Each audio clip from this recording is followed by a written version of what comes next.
నా చేతిలో ఉన్న ఈ లేఖ ఇది మామూలు లేఖ కాదు.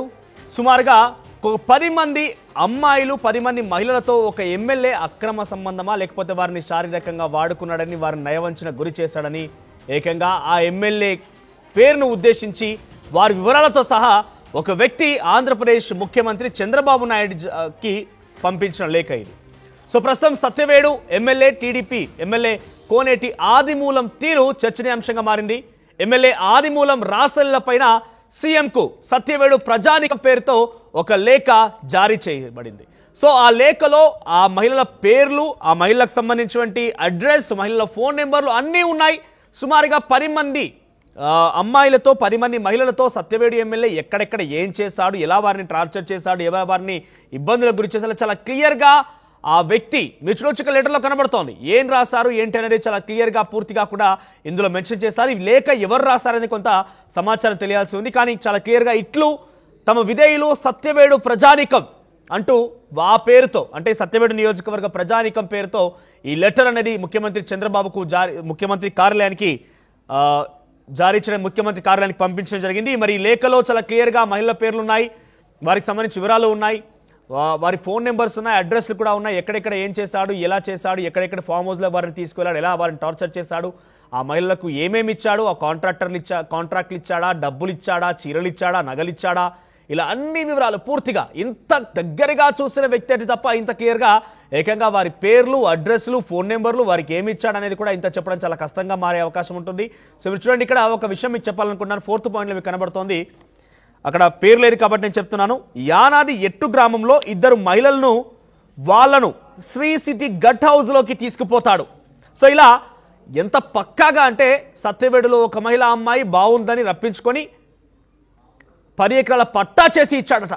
ఇలా చాలా ఉన్నాయి. ఇంకా అంశాలు చెప్పాలంటే ఒక ఎమ్మెల్యే భాగోతం, ఎమ్మెల్యే చరిత్ర మొత్తం, ఎమ్మెల్యే జాతకం మొత్తం ఈ లెటర్లో ఉంది. దీనికి సంబంధించి మరిన్ని అప్డేట్స్ మా ప్రతినిధి కృష్ణమోహన్ అందిస్తారు. కృష్ణమోహన్, ఇంతకీ లేఖ రాసింది ఎవరు? డెఫినెట్గా ఈ లేఖ చేస్తూనైతే పక్కాగా పేర్లతో సహా అడ్రస్లతో సహా రాసుకొచ్చారంటే ఆయనకు దగ్గరగా వెళ్ళినటువంటి వ్యక్తే ఒకరు చేసి ఉంటారు. సో దాని విషయంలో ఏం జరుగుతుంది చర్చ, ఈ లెటర్ పైన ఎంత మేరకు ముఖ్యమంత్రి కార్యాలయం రెస్పాండ్ అయ్యే అవకాశం ఉంది? గతంలో కూడా ఎమ్మెల్యే బహిరంగంగా ఒక వీడియోతో కూడా పట్టుబడ్డాడు. అప్డేట్స్ ఏంటి? మనోజ్, మొత్తం మీద ఎవరైతే టీడీపీ ఎమ్మెల్యే ఉన్నాడో ఆదిమూలం వ్యవహార శైలి ఇప్పుడు చివరికి సీఎం స్థాయికి కూడా చేరుతున్నారు. గతంలో మనం ఒకసారి చూసాం, ఏకంగా ఒక మహిళ ప్రెస్ మీట్ పెట్టి హైదరాబాద్కి వచ్చి తనను రాత్రితో కామవంతి కూర్చునే ప్రయత్నం చేశాడు, నన్ను వేధింపులకు గురి చేస్తున్నాడని వీడియోలతో సహా విడుదల చేసిన నేపథ్యంలో ఇప్పుడు అదే ఆ నియోజకవర్గానికి సంబంధించిన ప్రజలు ఒక లేఖను సీఎం కి ఈరోజు పంపిస్తున్నారు.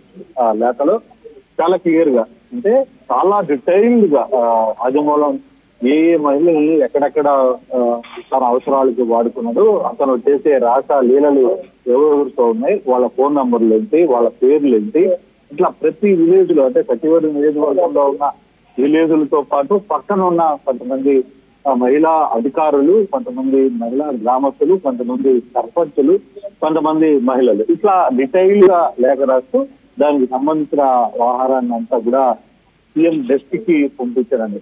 నిజంగా ఇది ఒకసారిగా ఈ లేఖతో సీఎంఓ షాక్ చేరింది. సీఎంఓ వ్యవహారం మీద చాలా సీరియస్ గా ఎంక్వైరీ ప్రారంభించినప్పుడు ఏం జరుగుతుంది, అసలు వాళ్ళు చివరిలో కూడా ఒకే రాశారు. ఈ సత్యవేడు ప్రజానికంలో చాలా మంది ఇతని మీద కంప్లైంట్లు ఇస్తున్న నేపథ్యంలో ఈ లేఖ సారాంశం చాలా పెద్ద ఎత్తున, అంటే సత్యవేడు ఎమ్మెల్యే ఆయన వ్యవహరిస్తున్న తీరు నియోజకవర్గంలో గడిచిన వ్యవహారంలో కావచ్చు, ఇప్పుడు జరుగుతున్న తీరులో అతను వైసీపీ నేతలతో ఏ విధంగా ప్రవర్తిస్తున్నారు, ఆయన వైసీపీ నేతల్ని అడ్డగా పెట్టుకొని ఇక్కడ టీడీపీ కార్యకర్తల్ని, టీడీపీ కోసం పనిచేసిన కార్యకర్తల్ని ఎంత దూరం పెడుతున్నాడు, అన్ని అంశాలతో పాటు ఒక లేఖను చాలా క్లియర్ గా సీఎంఓ డెస్క్ అయితే పంపించారు. దీని మీద ఎంక్వైరీ దీని మీద పూర్తి స్థాయిలో ఎంక్వైరీ కూడా జరుగుతుంది. అసలు ఇప్పటికే ఆదిమూల వ్యవహారం మీద పెద్ద తలనొప్పి టీడీపీగా మారిన నేపథ్యంలో చివరికి మళ్ళీ ఇతను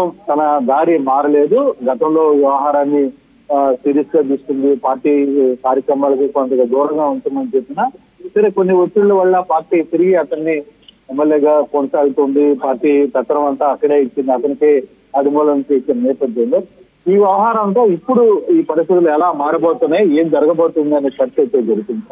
ఓవరాల్ గా ఒకరిద్దరు కాదు 50 మందికి పైగా ఒక కాలేజీ అమ్మాయిలను కూడా పర్మనెంట్ ఒక రూమ్ తీసుకొని ఇదే పనిగా వారిపైన లైంగికంగా దాడికి పాల్పడేవాడు, దాంట్లో ఆయన కుమారుడు కూడా ఉన్నాడని ఒక అంశాన్ని ఈ లెటర్లో పొందుపరిచారు. ఏంటి నిజమా కాలేజ్ అమ్మాయిలని అందులో పనిచేసే వ్యక్తులే ఆదిమూలం దగ్గరికి పంపించేవారా? ఈ రకంగా జరిగిందా? ఇది చాలా సెన్సేషనల్ విషయం. ఎందుకంటే ఒక ఎమ్మెల్యే పర్మనెంట్ గా రూమ్ తీసుకొని కాలేజ్ అమ్మాయిలను అక్కడ లైంగికంగా దాడి చేశారంటే ఇది ఒక బిగ్గెస్ట్ న్యూస్ గా ఉండే అవకాశం ఉంది. సో దాని విషయంలో చర్చ తీసుకునే అవకాశం ఉందా? ప్రభుత్వం దీని మీద కొంత రియాక్ట్ అయింది. ఈ ఆహారం నిన్న 2 రోజుల ముందే ఏమో డెస్క్ కి ఈ లేఖ రావడంతో ఒక్కసారిగా సంబంధిత అధికారులకు ఏమో నుంచి కూడా ఈ లేఖను పంపించారు. పూర్తిగా ఎంక్వైరీ చేయండి, అసలు ఏం జరుగుతుంది, ఎటువంటి పరిస్థితులు ఏం జరిగింది. మొన్నటి వరకు అఫీషియల్ గా నేరుగా ఆయన వ్యవహారాలతో కూడా బయటపడింది. కానీ ఇప్పుడు జరుగుతున్న వ్యవహారంలో ప్రభుత్వం ఏ విధంగా నిర్ణయం తీసుకోబోతుందో చూడాలి. కేవలం చదువుకున్న అమ్మాయిలనే కాదు, చాలా మంది అమ్మాయిలని అమాయకంగా మభ్యపెట్టి వాళ్ళకి స్థలాలు ఇస్తానని లేకపోతే ఇంకోటి పెట్టి ఈ విధంగా మోసం చేయడం ఇతని అలవాటు అనేది. మరోవైపు ఇతని యాంటీ వర్గం కూడా ఈ వ్యవహారంలో ఏమన్నా చేస్తుందా అనే ఒక చర్చ కూడా జరుగుతోంది. ప్రభుత్వం వ్యవహారం మీద కొంత లోతైన విచారణ అయితే చేపట్టారు. బాధితుల పేర్లు చాలా క్లియర్ గా ఉన్నాయి కాబట్టి లెటర్ చర్చనీయాంశంగా మారింది, వైరల్ గా మారిన నేపథ్యంలో బాధితులు ఎవరైనా బయటకు వస్తున్నారా, లేదంటే ఈ లెటర్ తప్పు, మాకు ఆయనకు ఎటువంటి సంబంధం లేదు. గతంలో కూడా రెడ్ హ్యాండెడ్ ఒక వీడియోతో బట్టబయలైన నేపథ్యంలో కూడా సదరు మహిళ ఆ ఎమ్మెల్యేతో స్వయంగా నా స్వతహాగా నేనే అక్కడికి వెళ్ళానని చెప్పుకొచ్చారు.